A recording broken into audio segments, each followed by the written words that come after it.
Hi friends, எல்லாருக்கும் வணக்கம். எல்லோரும் எப்படி இருக்கீங்க? நல்லா இருக்கீங்களா? Welcome to Sakthi Saravana YouTube channel. இன்றைக்கி வீடியோவில் ஆன்மீக தகவலில் இன்றைக்கி அஷ்டமிங்க. தனவரவை ஏற்படுத்தும் கால பைரவர் அஷ்டமி. தை மாதத்தில் வந்திருக்கிற வியாழக்கிழமையோடு வந்திருக்கிற அஷ்டமி. இந்த நாளில் நம்ம பைரவரை எப்படி வழிபாடு செஞ்சோம் அப்படின்னா நமக்கு தனவரவு ஏற்படும் அப்படின்றத பற்றி தாங்க வீடியோவில் பார்க்க போகிறோம். சிவபெருமானோட பஞ்சகுமாரர்களை ஒருத்தராக திகழக்கூடியவர் தான் இந்த பைரவர்.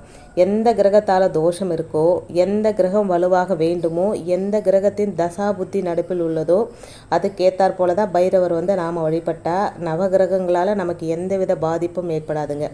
இந்த வீடியோவில் அஷ்டமியோடு வரக்கூடிய வியாழக்கிழமை அன்னைக்கு பைரவரை எப்படி வழிபட்டால் செல்வ வளம் பெருகும் அப்படின்னு தாங்க பார்க்க போகிறோம். இப்போ தான் ஃபஸ்ட் டைம் என்னோடய வீடியோஸ்லாம் நீங்கள் பார்க்குறீங்க அப்படின்னா ப்ளீஸ் சேனலுக்கு சப்ஸ்கிரைப் பண்ணி சப்போர்ட் பண்ணுங்கள். உங்களுடைய ஒவ்வொரு சப்போர்ட்டும் எனக்கு மிகப்பெரிய மோட்டிவேட்டாக இருக்குங்க. பைரவரை நாம் வழிபடுவதன் மூலம் நமக்கு இருக்கக்கூடிய தோஷங்கள் அனைத்தும் நிவர்த்தியாகும் அப்படின்னு ஜோதிட ரீதியாக சொல்லப்படுதுங்க.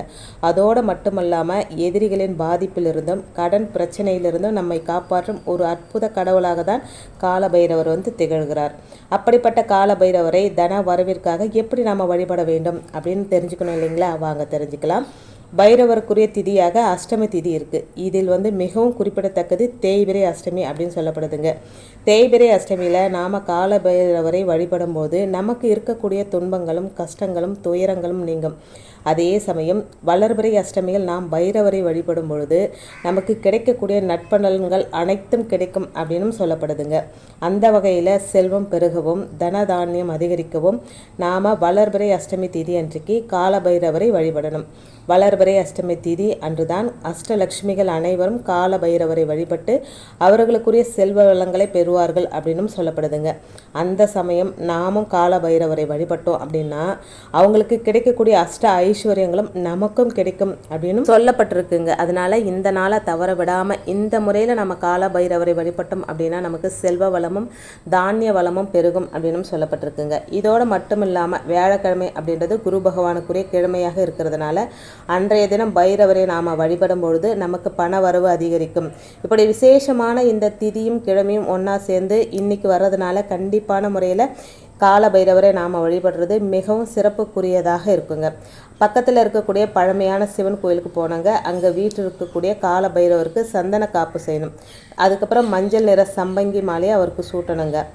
அடுத்ததாக அவருக்கு புனுகு பூசணுங்க. நெய்வேத்தியமாக சுண்டல், பால் பாயாசம், நெல்லிக்கனி, ஆரஞ்சு பழம், வறுத்த கடலை பருப்பு பொடி கலந்த சாதம், இதில் எது உங்களால் முடியுமோ அதை வச்சு அர்ச்சனை செஞ்சு மனசார வழிபடணுங்க.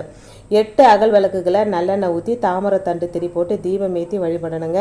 நெய்வேத்தியம் செஞ்ச பொருட்களை கோவிலுக்கு வர பக்தர்களுக்கு பிரசாதமாக கொடுக்கணும். இப்படி தொடர்ந்து 8 வளர்பிறை அஷ்டமியில் கால பைரவரை இந்த முறையில் நாம் வழிபாடு செய்யும்போது கண்டிப்பான முறையில் அஷ்ட ஐஸ்வர்யங்களும் பெற்று சிறப்போடு வாழ்வோம்.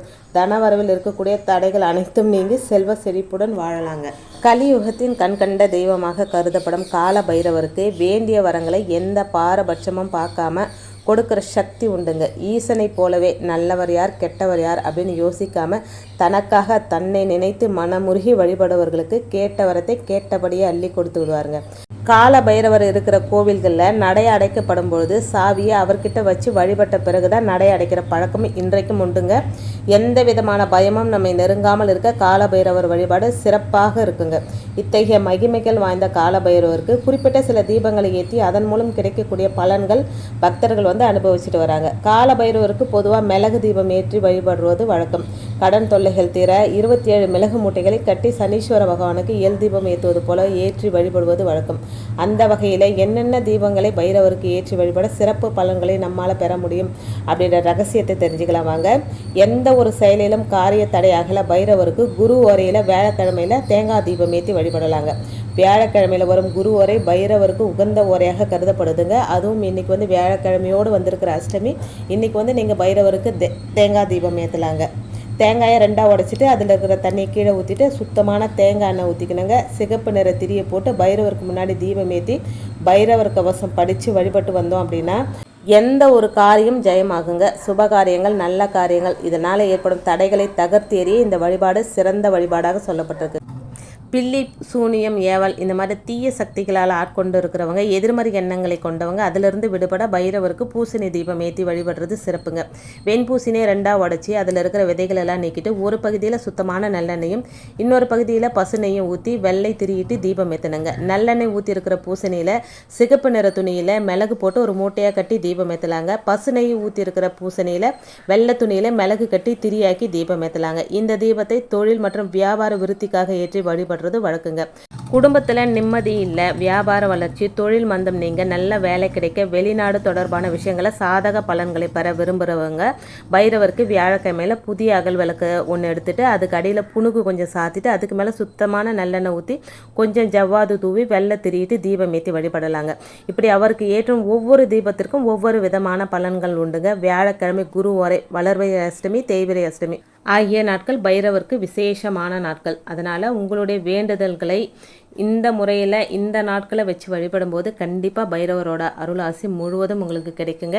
இன்றைக்கி வீடியோவில் நான் சொன்ன விஷயங்கள் உங்களுக்கு பிடிச்சிருந்தது அப்படின்னா சேனலுக்கு சப்ஸ்கிரைப் பண்ணி சப்போர்ட் பண்ணுங்கள். இந்த வீடியோ உங்கள் ஃப்ரெண்ட்ஸ் அண்ட் ஃபேமிலிக்கும் ஷேர் பண்ணி. இன்றைக்கி அஷ்டமி தேதியில் வராகி அன்னை வழிபாடும் ரொம்ப சிறந்ததுங்க.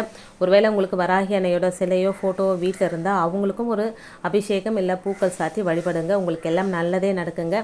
நல்லதையே நினைங்க, கண்டிப்பாக நல்லதே நடக்கும். இன்னொரு எளிமையான ஆன்மீக தகவலோடு உங்களை சந்திக்கிறேன். அது வரைக்கும் நன்றியும் வணக்கம். Take care and bye friends.